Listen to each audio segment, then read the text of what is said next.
જેના હૃદયમાં હિંગ ઉતરી ગયો હોય તે. હું મોણની વાત નથી, ગુણની વાત નથી, સારી વાત કરવા નથી માંગતો. આ સંતની પરંપરા છે, એની વાત કરી રહ્યો છું. હું સારું ખાવા નથી માંગતો. અને સુખ ને દુઃખ એ તો બધાની માતા હોય. માનવ માત્રની માથે એક દુઃખ હોય. સેંકડો સુખ હોય તો એક દુઃખ તો હોય.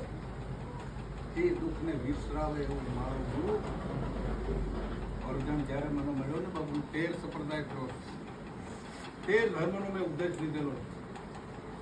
પણ જે ઘેરે આવ્યા એ ઘેરે પાછો મોકલો વાળો એ અર્જુન મળ્યા ભેગો આ 3 મણની કાયાનો વજનદાર માણસ બની ગયો. કારણ એ જ લક્ષ્ય આ બાપા લઈ ગયા. આજે તમને બધાને હેલું લાગતું છે, બાકી એને આ ઘરેથી એ ઘરની અંદર જે ભેટો કરીને મેળવેલું છે ને બાપુ, એની આંખમાં આંસુ નતા ઉકળતા. વાણીનો ખાનાર પુરુષ, એક વાણીનો અનુભવી પુરુષ, બ્રાહ્મણ લોકો. બ્રાહ્મણ માટે એને જાત ભાત કોઈ જ્ઞાતિ ન જોડે. અહીંથી એને જે મેળવ્યું છે ને એ જાણે.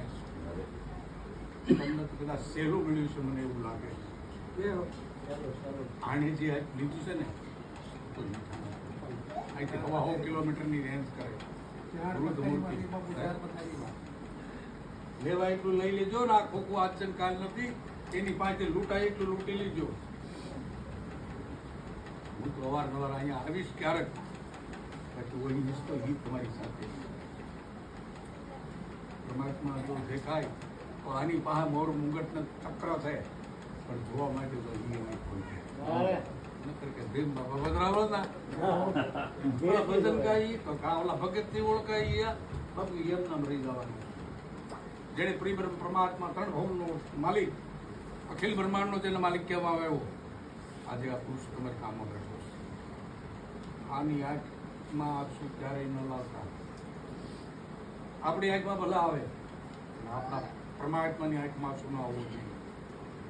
શું તમે પહાર રાખ્યું છે? તમે બધું એને ચરણે અર્પણ કરી દીધેલું, છતાં ધન પાછું આપી મન વચનનો ક્રમ ઉપજાવે. પરંતુ બિન બ્રહ્માંડનો પરમાત્મા જે છે, સરાસર 14 લોક 21 બ્રહ્માંડ ની અંદર સરાસર પરમાત્મા નિર્ગુણ નિરાકાર નિરાધાર એ તમારી આંખની પીઠીની અંદર તમારી માઇન્ડ સુખીમાંથી વ્યાપના પુરુષ જેવો છે. આ મૂર્તિને ઘડવા વાળો આ જેવો તેવો ઉતાર નથી. એક વાતને વણી અને ભેજું મૂકી તમને જાજમ માથે બેડ્યા, એ વણકર કોઈ નાનું નથી.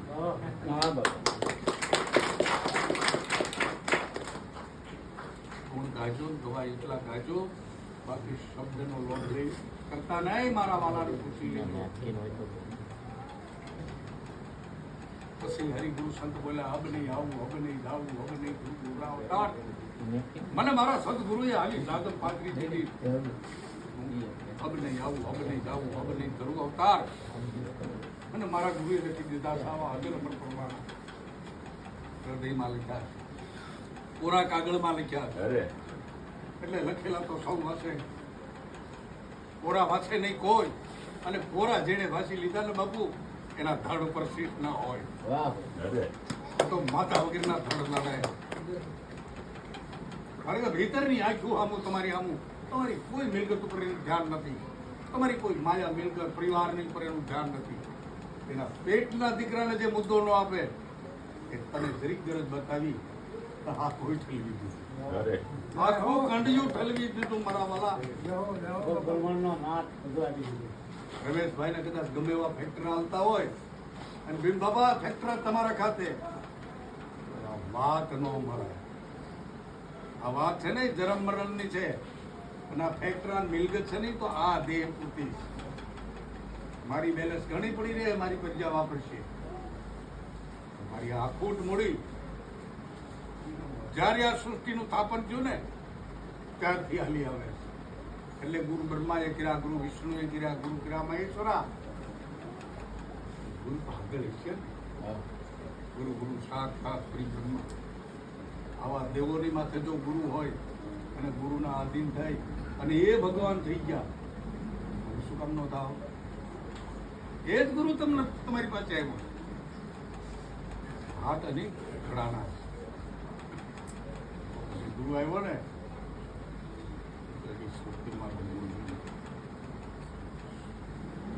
દુઃખથી ગુરુને વિસરી રહી તો બાપુ પાંચ જવાતો નથી, મારે ઘણું જ દુઃખ છે. વિશાળ સુખને વિચારી લે ને, આ વર્તમાનના દુઃખને હું લો છો. એટલે મને કીર્તન ને ગાતા ઓછું આવડે છે, બાકી એક એક ધબકારો મારો હૃદયનો છે. આજે મારી એક મેઘરજ ફૌજની રૂપાળી કરી દીધી, જેને મારું નામ અમૃત આપી દીધું. કદાચ એના ચરણની હું રજ પડી અને એના પગમાં પડું ને તો મારી નથી. રજવની કદમ કોઈના ચરણમાં ઉયો જાઉં ને તો બાપુ જ પડી છે. કારણ કે જેને આને જીતવવો કોઈ ગયેલો નથી. પૂર્ણ ઉજળો કરીને મેદાનમાં લાવી બધી કોઈ એવી વાત નથી. વ્યક્તિ નો થતા, જાતિ નો થતા, ભાતિ નો થતા, તમારે કામ તલવારનું છે. સોનાની મિયાનું હોય તો મેદાનમાં મૂકી દેજો. મિયાનમાં કોઈ મૂળ ન કરતા, મૂળ થાય તો પરવાર ના થાય. વ્યક્તિના વર્ણનું કોઈથી મૂળ ન કરતા, મૂળ થાય તો એના શબ્દનો થાય, એના જ્ઞાનનું થાય. મને તો કીધું ને એને મુક્તિ આપી દીધી. પેલું આયતન કીધી પૂર્વમાં તો મુક્તો થયો હતો, પણ ક્યાંક ક્યાંક જરાક વિટોળી આવી જતી. એનું પરિવાર બધું લઈને થઈ આ જ વસરીએ જે મારું તેડું કરી બેહાડ્યું ને એ બધું મુક્ત થઈ ગયું.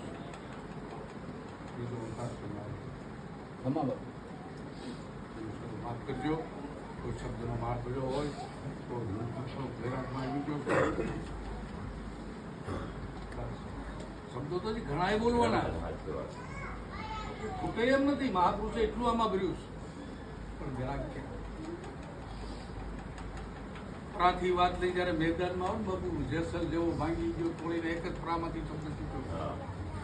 ભગવાન બુદ્ધને અંગુલી એક જ શબ્દ નાભીમાંથી છૂટ્યો હતો. 12 વટિયા મટી ગયા, રાક્ષસો મટી ગયા. એવી આ હસ્તીની તાકાત છે. આ હસ્તીની એવી તાકાત છે, પણ ત્યાંથી ઉપાડવાનો મોકો આપો તો પ્રેમ સિવાય ત્યાંથી ઉપડે નહીં. એટલે પ્રેમથી કોઈ આવે ચરણોમાં તો સદગુરુ મારી માંગ કરે, ગુરુના ગુણ ગાયા એના કારણે એમ કરે. એટલે પ્રેમ આખું તોડીને કહી દીધે. આ મારી વિનંતી છે, વાર વિનંતી કરવી. હું પણ કાયર કરાવું, કાયર નથી પણ મારું ઘર છે, મારા હાથ છોડવા પડે. બોલીએ સદગુરુ અર્જુન મહારાજ.